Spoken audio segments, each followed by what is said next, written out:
Welcome to episode 113 of the Microsoft Cloud IT Pro podcast, recorded live on February 1st, 2019. This is a show about Office 365, Azure, and the IT Pro and end-user side of life, where we discuss a topic or recent news related to Office 365 or Azure and how it relates to you as an IT Pro. Today, we dive into the latest Office 365 and SharePoint Online updates, including access to mega menus and hub sites, and new options for footers and communication sites, new options for security baselines in InTune, and how to use the Graph Security API with Azure Logic Apps, Flow, and PowerApps. Oh, happy Friday, Scotty. Is it another Friday? We made it again? We made it again. Another revolution around the week. Yes. Only 50 more to go this year. Yeah. No. I mean, we're getting there. Right? No, it's 52 weeks. We got like 48. I don't know. 643 days until the election. Start counting now. I do not want to go through another election. And we are not talking about politics. I am dictating. I'm a dictator.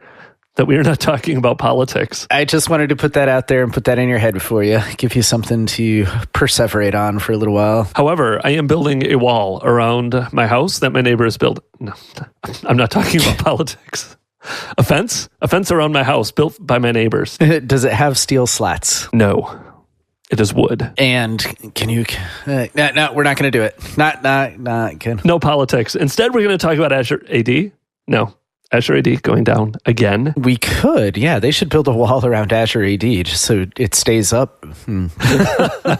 This Friday is deteriorating quickly. Yeah, no, there was a little bit of an outage this week with Azure AD. It was a DNS outage, a level 3 kind of CenturyLink thing, I believe. Yeah, I did not get affected by it. I just saw the outage reports. You must be stuck with, you do what, like Comcast at home? Yes, I am on Comcast. Yeah.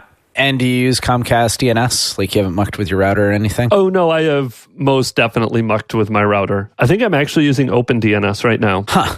I know like most Comcast, their DNS is horrible, right? It just takes them forever to pick up any change anywhere in the world.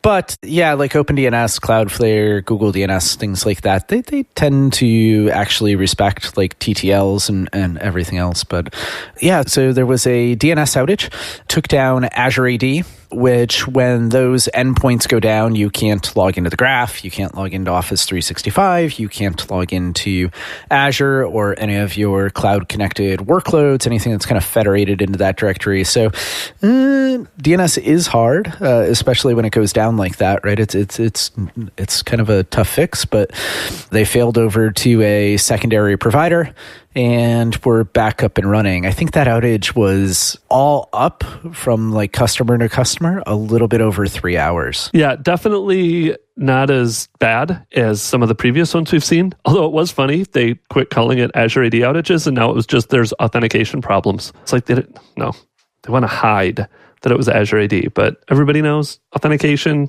Office 365, it's something with Azure AD. But yeah, DNS is kind of a big deal. Wasn't DNS one that caused one of the other outages too?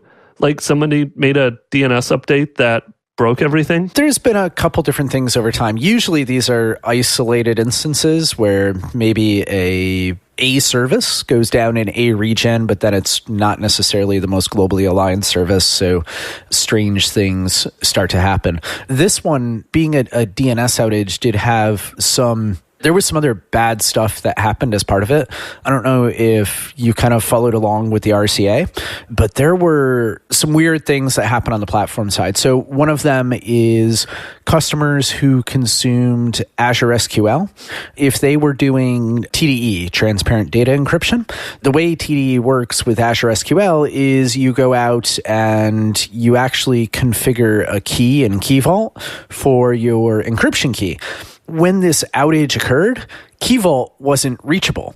Because the vault wasn't reachable by the backend said, oh, these databases aren't supposed to be encrypted anymore, so I'm going to drop them. Wow.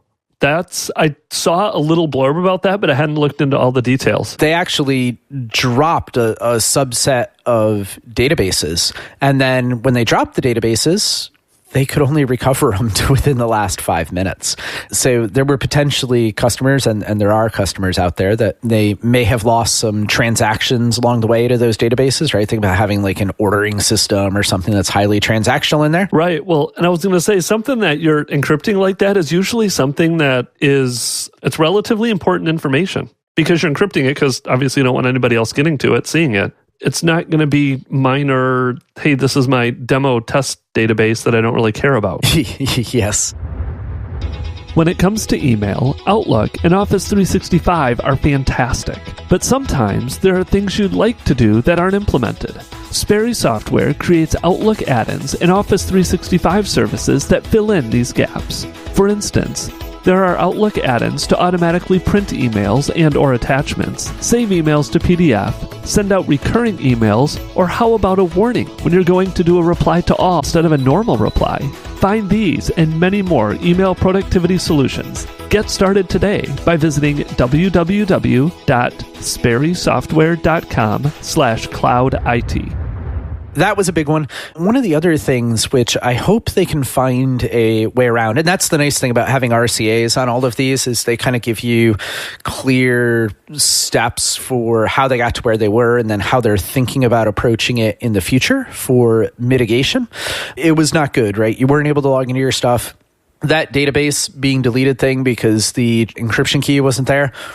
Got to find a way to fix that one. The other one was some timing things with alerts, and especially SHA or service health alerts. So there's a back-end system that's built in to tell you when things are not healthy, specifically the things you have deployed. And that system also went down as part of that. And when that went down, well, now customers aren't being informed. That's one side of it, right? You signed up for a service to say, tell me when my stuff goes down. And the platform broke to the point where it couldn't tell you stuff was going down. The other part of that was even internal communications tooling was also affected by that DNS outage. So Microsoft themselves, they had delays that were caused by that in even publishing communications out on health status to things like the status dashboard, which the status dashboard, being DNS bound as well, was beginning to have its own issue. And then because you couldn't log into the portal, you couldn't see your messages in the first place, right? There was no way to get on with API or anything else. So all that being said, yes, there was an outage. Bad things happened. Took about 3 hours all up to mitigate, like I said. Now, the good thing about RCAs is you can go into the next step and again see how they're thinking about fixing all this stuff. So for like Azure SQL DB, they are going to fix it. So it actually distinguishes between Key Vault being unreachable versus Key Vault having a key revoked, because those are two very different things. Yeah. So they'll go ahead and get that sorted. They're going to do some things with internal communications as well. So it's one thing to have the customer side go down. It's another when your internal communication pipeline breaks down. So go ahead and get that fixed up and get that to where it needs to be. And then from a DNS side, this is a nice kick in the pants. They're going to go ahead and work on getting some of that and what they can pulled off that external DNS provider with level 3. I think it was level 3 in CenturyLink for that one. Yes, that sounds right. And get them onboarded into Azure DNS. Now, I don't know if that's a good thing or a bad thing, but they will control a little bit more of their future on that one. So at least with by onboarding to Azure DNS, they've got their own service and SLAs. They've got 100% SLA with that particular service, so they can kind of hold themselves to it. And that'll be nice to see. Yeah, definitely. And one thing too on some of those statuses, I have started following, there's a Twitter handle out there, MSFT, so Microsoft, 365 status.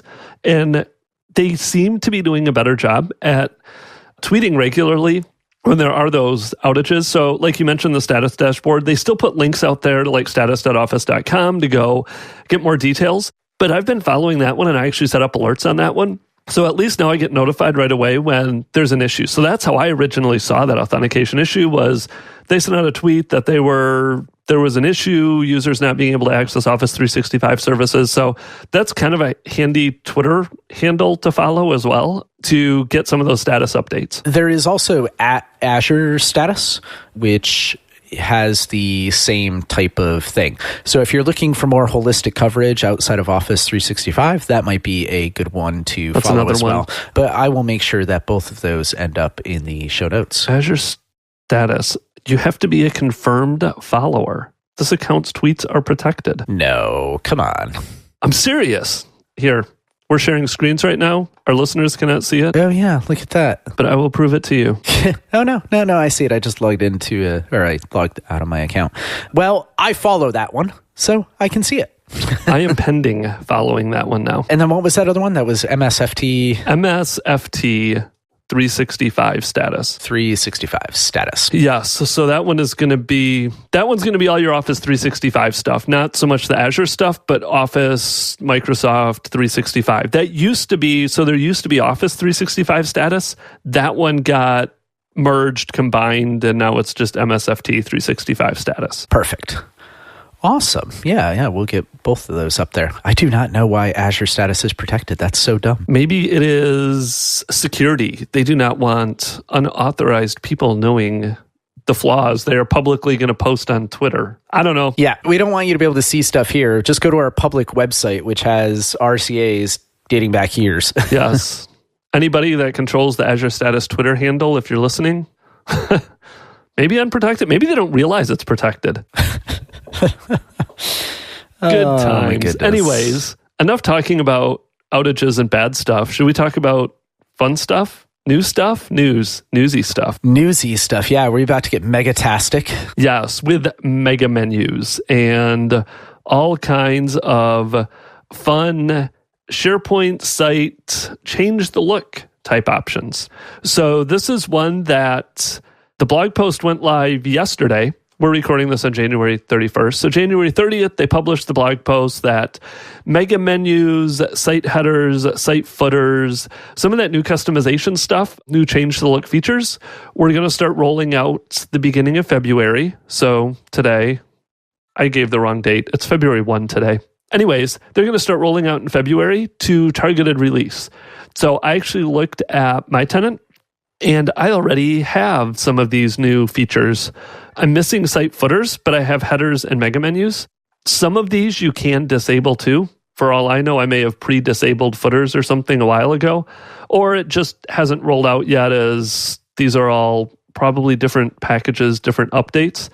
But now if you go to one of your new modern sites, I think mega menus are only hub sites. I don't think this is any other site. Did it say in there? I forget. It did not say in there. I haven't tried it on any other sites. I was kind of watching you do it on your screen since I ran out of licenses in all my mod demos. So I got to go spin up another one. I haven't either. Maybe I should. Let me go try another site. But I know at least on hub sites, change the look. I have themes and headers. I don't have navigation. So this appears to be hub sites only, which is what I was thinking it was. And if you go click the cogwheel now on your SharePoint site, so up in the upper right, and go to change the look, instead of just being able to change the theme like you could previously, you now have options to modify the navigation, to customize the header, customize the footer, and customize the theme. So the theme is still all your standard options, pick some custom colors, but then header, under the header option now, you have the option to do a standard header or a compact header. So for those of you that, I know there has been grumblings that, that header in Office 365 takes up a lot of screen real estate. You can do a compact one. It minimizes the site logo in the upper left-hand corner. It gets rid of a little bit of white space. Still a decent size header, but it does give you a few pixels back. Customize the background colors of the header. So a couple fun options in there. That's where changing the site logo is. And then navigation, you can now pick between mega menu and cascading. So this is in that change the look area, is all you do in there is just switch, hey, I want mega menu, I want cascading. The mega menu is built the exact same way as before, where you just click on the edit on your hub site and then set up your hierarchy over on the left-hand side. So you now have 1, 2, 3 layers of navigation. You have the parent layer, which is what you will actually see across the top. You have the second layer of navigation, which is going to be the headers within your mega menu. And those are just like big, bold headers. And then you have the third layer, which is going to be the links under the header. So there's not a whole lot you can do to rearrange it, to customize the colors of it yet. I'm hoping this continues to evolve. Not in the panel. You still have access to site designs and all those kinds of things, which, yeah. Yeah, that's developer stuff. I don't do that. I want like pretty colors I can click. But yes, that is 3 layers of navigation. You can't do a fourth and have like bullet points under a header under your primary header. But it definitely, I think I like the look of it better than that typical flyout. And it does give you a nice view of all those links if you are building out some big hub sites with lots of navigation, or even want to include links to other navigation. Because again, this doesn't have to be SharePoint sites. You could link out to some HR system or some timekeeping system that's outside of Office 365, all within this mega menu and the links in there. So kind of a nice, nifty new feature to make some of that navigation, especially if you have a lot of links, a little less painful. Yes, and they've added some other things as well. So between mega menus for hub sites, they also made some changes or added some new functionality for things like footers and communication sites, and being able to do some customizations there and bring all that, like you said, into that change the look panel or pane or blade, or I don't even know what we're calling these things anymore. I think the blog post, the official word is pane, but you're right. It's like a blade in Azure. So it's up, down, left, right, BA, select. Yes, it's the change the look section. We can just call it a section. Select, start. Mover is a cloud migration company that specializes in moving your company's files from file servers or cloud storage like Box, Dropbox, and Google into Office 365. Their patented technology makes Mover the fastest OneDrive file migrator in the world. Moving dozens of terabytes of data a day is a breeze. Use Mover's free, industry-leading migration guides, or ask for a managed migration and they'll take the lead. With Mover, all your data is secure and intact. Running completely behind the scenes, you don't lose time, money, or hair while you transfer. Scan, plan, migrate, report. Migrations that don't suck with Mover. Visit mover.io for more info.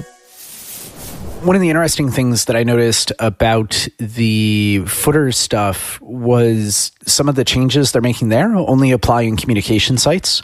So if you do happen to do customizations to the footer, they're still not going to appear at the bottom of lists or libraries, because whoever browses to a list or a library, why would you want the footer there? That doesn't make it does make sense. Hopefully they add that back, right? Like intelligent intranet should probably be a little bit intelligent and push your stuff around where it needs to be. And then, like you said, you do have the ability to turn off those footers. And if you don't have the option for footers there, you can just turn it off with PowerShell today. Yes, exactly. Maybe that's my problem. Maybe my hub site isn't communication site, so that's why I don't have any of the footer stuff in there. I'll have to play with site footers or look at that a little more. It looks like they also are giving some new site settings, and there's some updates here around site designs and site scripts as well that just give some additional settings to site owners. I will be honest, I need to spend some time in site designs and these site scripts. It's been on my list to learn more about forever. We should do a whole podcast episode on site scripts and site design. Yeah, we should find somebody smarter than us to talk about it, though. Yeah, exactly. But there's some updates there. So there's actually a big blog post that includes all of this. It's the organizing your SharePoint sites with mega menus, navigation, and a new change the look options. So we'll link to that in the show notes if you want to go dive in. It has a high level of all the changes, but there's also lots of links in there around like taking you out to the support articles on how you set up all of this with more details around each of these topics. Yes, we can make that happen. I can put some articles in the show notes too. All right. So what other fun news? There were a couple other fun news ones just recently. There's been some updates to MDM, which were pretty good. Yeah. So what is going on with MDM? There are some new security baselines that are coming into play. Kind of like we've talked about in the past with Azure AD and some of the security baselines there. They're just groupings of configuration settings that are kind of Microsoft recommended best practice in really big air quotes, right? Best practice kind of configurations to go ahead and get things stood up and ready to go. And at least start out from maybe what was a previously tested or what should be a more well-known state. Notice I have couched that a whole bunch. Right? Who knows, right? The other thing with security baselines is if you go ahead and you say, hey, this is really cool. Microsoft's done a bunch of legwork for me. I want to adopt a baseline. Microsoft actually updates the baselines on the regular. So as they get feedback from maybe actual security teams internally at Microsoft, could be product groups, could be partners, could be customers, whatever it happens to be, they'll go ahead and update those baselines over time. So outside of Azure AD, they've actually added a bunch of baselines to InTune itself. So when you go out to InTune inside the InTune portal and you hit your Microsoft 365 device management, you'll actually see new baselines out there. Like there's a security baseline for Windows 10 devices where you can go ahead and just boom, apply that to specific groups of devices and have them pushed out. So that's just Azure AD groups, right? That all that stuff gets kind of pushed and pulled. The other cool thing about baselines is it is a grouping of configuration settings that's put together for you. No one's saying you can't change the configuration setting or effectively kind of like fork that configuration and make it your own, because what's good for somebody else isn't going to be maybe the best thing for your organization along the way. So you can absolutely change or edit the configuration settings that are included in those baselines as well. Yeah, I just looked in, there's security baselines in there. I don't know that I have these. You may or may not. They're kind of in the process of rolling out right now. So it's going out in public preview to InTune tenants, and it's doing the rolling availability thing. So when it hits you, it hits you, and then you'll have it. Yeah, and when you're getting to this too, this is one thing that I was looking at is it actually shows up as a new menu item directly under InTune. So even though this is an MDM baseline, like the other baselines that went out, I think they were conditional access baselines for forcing MFA. Those actually showed up as like a default baseline policy underneath the policies under conditional access. The mobile device management MDM baselines don't show up under like the device compliance or configuration policies. It actually shows up as a brand new item. And at least the screenshots, since I don't have it yet, have it showing up like right next to conditional access, device configuration. So instead of just policy showing up, it gets like its whole own menu item and that very first level right underneath the Microsoft InTune link in your Azure portal. So don't go digging around through all your policies and configuration policies and all of that for it. Just wait for it to show up as that menu item directly in InTune. Yep. The other nice thing about these is when they come out, if you do choose to adopt them, is you'll kind of have dashboards per baseline that pop in as well. So you do get nice overviews of saying, okay, I turned on the Windows 10 baseline, and then you go ahead and add your device groups and things in there. So you bring all that in, and then you'll actually have a sense for posture within those baselines as well. So how many machines are in there, how many match or don't match the baseline, might have misconfigurations, or you have 10,000 Windows 10 devices, you only added a group with 2,000 people, so there's 8,000 that aren't subject to it. So you do get a nice sense for kind of posture and positioning of your actual protected devices once you bring those in. All right. Very nice. So one other one, this one was interesting that I want to go play with it, is some new code-free options to connect with the Microsoft Graph security.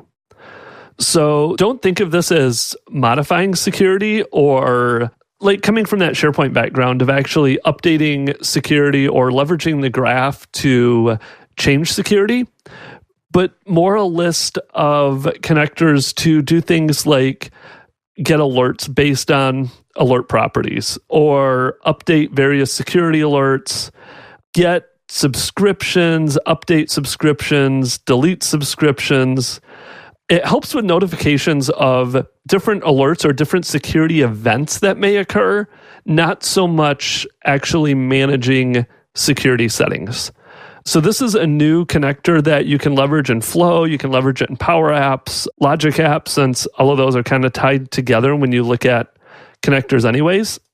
So this will show up in there to help you leverage that connector in these different apps to be able to get some of those alerts, some of that reporting around security that is surfaced through the Microsoft Graph. Is probably the best way to handle it. And then even do some responses around some of those alerts that occur. Hey, if it's this alert, do this, notify these people. If it's this alert, text these other people. If it's this alert, just ignore it because that's a security alert we don't want to aware about. So it really lets you build some of that automation around alerting, investigations, managing some of those different security events that may happen and are surfaced through that Graph API. Yeah, you can build, because these are, now we're into that orchestration engine, that kind of workflow orchestrator of BizTalk in the cloud with Logic Apps and Flow and things like that. So really you're talking about building some, what would we call them, like richer playbooks around these services. So if you want to leverage graph security, because it's a connector, there is a little bit of a consent flow that needs to go on. So there is some admin consent for that one. So there is a little bit of wire up to get things turned on. But once you've got it turned on, then you're all ready to go ahead and consume it. And like you said, you can do all sorts of things like get alerts, you can update existing alerts, you can create new webhook subscriptions. So you can actually go ahead and filter down to a specific type of alert. Like I am only interested in medium and high SEV alerts. So you can actually create a custom subscription that then alerts you based on that subscription and pushes things through. And because it's part of that ecosystem of connectors within Logic Apps, now you can go ahead and tie it into everything else. So you're not even limited to keeping this in the Office 365 or kind of M365 or even Azure side of the world. Maybe you have existing ITSM tooling, like you use maybe ServiceNow to respond to incidents in your organization. You know, it doesn't have to just be an email alert. It could be something that actually hooks up to ServiceNow with a native connector, creates your incident, pushes things through for triage and gets you ready to go. So you should be able to build some pretty holistic solutions if you've got maturity within, you know, a bunch of these tools. Yeah, and this is interesting because it has that PowerApps option too, like even being able to give, so not all of your IT pros, security, some of those people may fully know how to even create some of these webhook subscriptions or what to do with them. So you could, it looks like in theory, just build like a Power App interface to even manage those webhook subscriptions, whether it's updating them, deleting them, even creating brand new ones, to simplify that whole process for those users that may be interested in these, building some of these out. So something that'll be interesting to play with. So much stuff to play with. I need like a year just to learn and stay up to date. Yeah. Keeping track of all of this. As the leading global brand for enabling the Microsoft Cloud, Opsgility's global Microsoft MVP and multi-certified cloud solutions architect team has authored over 20 mock courses, the Microsoft Pressbook implementing Azure Solutions 70-533, and numerous Microsoft Cloud practice playbooks for Microsoft partners. And for a limited time, you can get your team certified in the most exciting cloud business today with a 25% discount off instructor-led training prep courses for Azure and Microsoft 365. Visit opsgility.com/Microsoft Cloud to learn more. That's OPSGILITY.com/Microsoft Cloud. I just want to be clear with this one too, because we talk about it as Azure Logic Apps or Flow or PowerApps or things like that. It's a connector that interrogates and works against an API. And really, we're talking about the features and functionality of that graph security API. So it's not just alerts for maybe identity protection for users.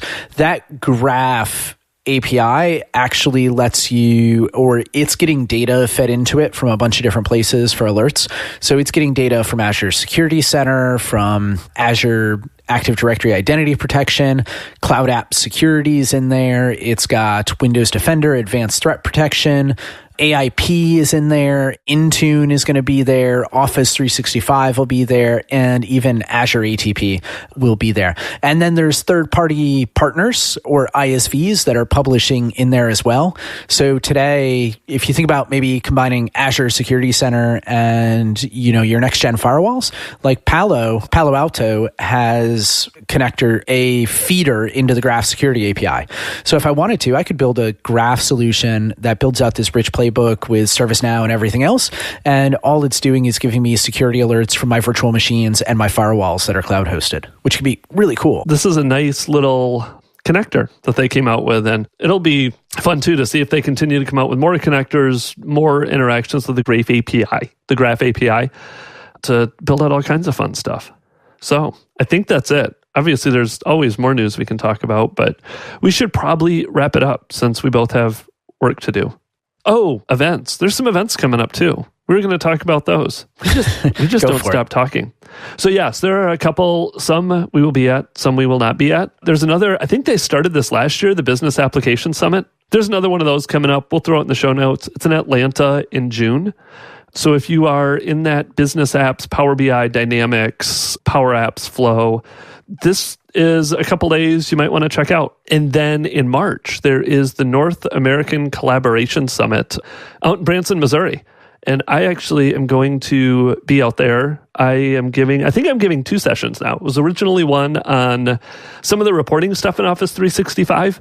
I think I'm going to be doing one now on Azure and Microsoft 365, kind of like our podcast episode, only more of a presentation about why Office 365 admins also should understand Azure from an admin perspective and how Azure plays into Office 365 from that administrator perspective. So if you are anywhere near Branson or want to go to Branson, Missouri for a conference, this is a good conference put on by Mark Rackley out there. So that should be fun. SharePoint conference is coming up again as well, which as of right now, I don't think neither you nor I are going to make it out there to that one this year, but that one's out in Vegas, another SharePoint conference out there if you are interested in that. So I think that's the big ones coming up in the next 3 or 4 months. Sounds good. It's a start. Yes. Go look at the links in the show notes. There will be links to all the conferences there. And with that, we'll call it a day. Sounds good. Thanks, Ben. All right. Thanks, Scott. We'll talk to you again next week. If you enjoyed the podcast, go leave us a 5-star rating in iTunes. It helps to get the word out so more IT pros can learn about Office 365 and Azure. If you have any questions you want us to address on the show or feedback about the show, feel free to reach out via our website, Twitter, or Facebook. Thanks again for listening and have a great day.